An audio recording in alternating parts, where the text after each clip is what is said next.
Hi everybody. I wanted to talk to you just for one last video on how to let your mask dry. How do we finish this up, wrap it up? What are the considerations we want to make? For those of you who didn't watch, who weren't following along with my doggy video, here's my little Finnegan. And at the end, I used a lot of really wet slip to create this texture. And I let it sit overnight bagged up, and it's still really, really wet.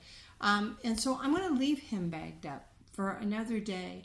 And what I'm doing, the reason I'm doing it that way, the science of it, is that we have this really wet clay that I've added to really dry clay. Given enough time, the clay will wick that moisture back and forth, and it's going to even out that moisture content.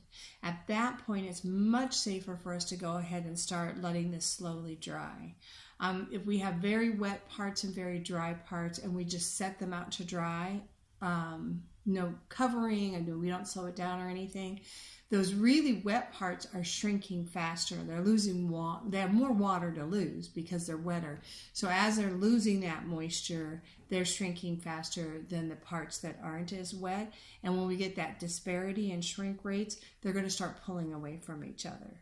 So we don't want to just let it start drying right away. We want to keep that wrapped up, let it take a couple days to wick that moisture back and forth, and then we can go ahead and start a slow drying process from there. So Finnegan's going back in the bag, and he's going to sit in the bag for another day, and then I'll go ahead, and right now he's so wet I need to turn him over and add my little bar for hanging and poke a bunch of holes in him. And I don't even want to do that now, because if I turn him over and I touch this fur is just going to collapse under my hands. So he needs to stay in a bag a couple more days and let that moisture even out. Meanwhile, my human mask, I've had her in a bag for several days now, and she is the same moisture content all the way around. I've got my hanging bar on the back. I poked a million holes in the back and cleared out any excess clay. And so for those of you who are following the fin mask, I hadn't done that yet with the fin mask, but that's the next thing you would do. So you put a bar across the back. I make this little rickety rack thing so it can sit on a nail, and I can adjust where that sits on the nail so I can get it balanced on the wall.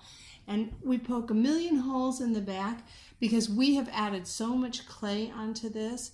And first of all, I gouged out as much clay. So like I gouged the clay out further into the nose to get some of that extra clay out along the brow lines and the chin, wherever I'd added a lot of clay.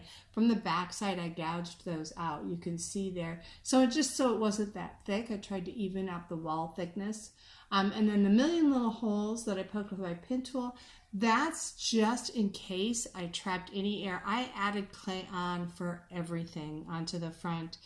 And every time you add on any more clay, you're just increasing the odds that you're going to trap air in there. So by poking the holes in the back, these millions of little holes, what that's doing is that's creating a release venue, a release valve for the air. So any air that might be trapped in here, it's going to follow the path of least resistance. It's going to go find one of those holes, and it's going to blow out of that hole, rather than blowing off the front and maybe blowing my nose off or a brow off or a chin off. It'll go ahead and it'll go from the back. So that's what those are. That's kind of our safety net. So that's where you're going to go with all of your masks. You're to clear out as much clay from the back as you can. Poke a million holes in it. You're going to add a bar across the top so you can hang this. You're going to wrap it in plastic for several days and keep it airtight in that plastic and let it wick that moisture back and forth.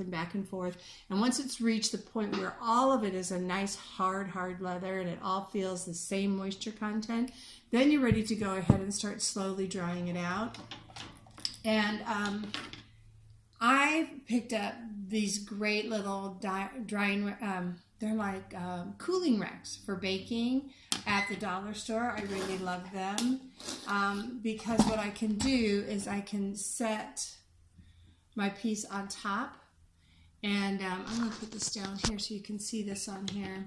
So I can set it on this drying rack, and then I'll start by just loosely draping it with a little bit of plastic maybe, okay? for a day or two. And then I will remove that, and then I'll take a little bit of cloth, you know, like an apron or a dishcloth or something like that, and I'll drape that. I like having something underneath it so air can come from underneath, and then I just let it go. I put it someplace where I don't have to touch it. If you are using the bins like we talked about at the very beginning, after a few days you can pull this off and leave it in the bin with the lid snapped tight and just leave it open in the bin. The bin is automatically going to slow down the drying from there. So you just do it in little stages, and then finally when it starts to get chalky looking, you're going to go ahead and just take everything off and let it completely air dry after that, so we can get it bone dry and ready for the kiln. If you don't have a handy dandy dollar store cooling rack, you could even just take, you know, a couple rulers or a couple of pieces of board or something, anything that you can lay it across so that a little bit of air is going to get in there. Anything that'll get it up off the table would work. So problem solve that. Get creative with that, and get it up off the table a little bit, especially once, you know, you unwrap it from the plastic and you're draping it in a cloth. You want to be able to allow it, that air to circulate and for it to dry evenly. And then you're finished. Congratulations, you made your mask, and send me pictures. I'm looking forward to seeing all of them.